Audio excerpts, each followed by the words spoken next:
Welcome to my YouTube channel. Subscribe to my channel. So, what is POCSO చట్టం? దీని గురించి కొద్దిగా మాట్లాడుకుందాం.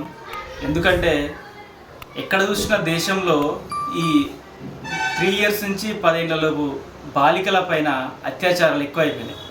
సో మనవంతు ప్రయత్నంగా సమాజానికి ఏదో కొంచెం మెసేజ్ ఇద్దామనే ఒక ఉద్దేశంతో ఈ పోక్సో చట్టం గురించి కఠినమైన చర్యలు అసలు ఎలా ఉంటాయి అని కొద్దిగా మాట్లాడుకుందాం.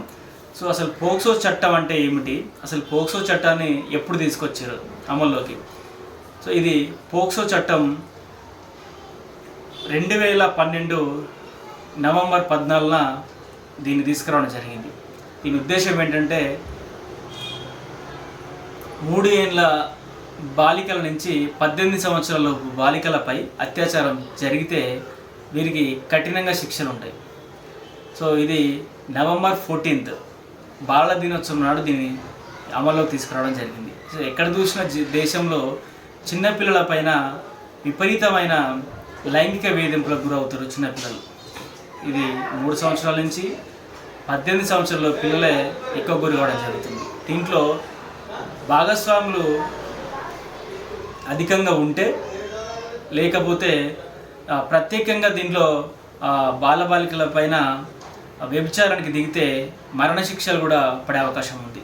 సో దీన్ని కోర్టులు చాలా కఠినంగా శిక్షించబడతాయి కోర్టులో వీరికి.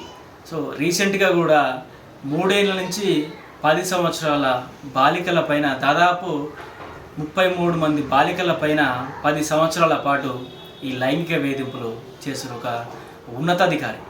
సో దీంట్లో వాళ్ళ భార్య కూడా పార్టిసిపేట్ చేయడం వల్ల ఆమెకి మరణశిక్ష పడడం జరిగింది. సో ప్రతి ఒక్కరికి చెప్పేది ఏంటంటే బాలబాలికలు చిన్నపిల్లలు 3 సంవత్సరాల నుంచి 18 సంవత్సరాలలోపు ఉన్న పిల్లల పైన అత్యాచార యత్నం జరిగితే వారికి పోక్సో చట్టం మరణశిక్ష విధిస్తుంది.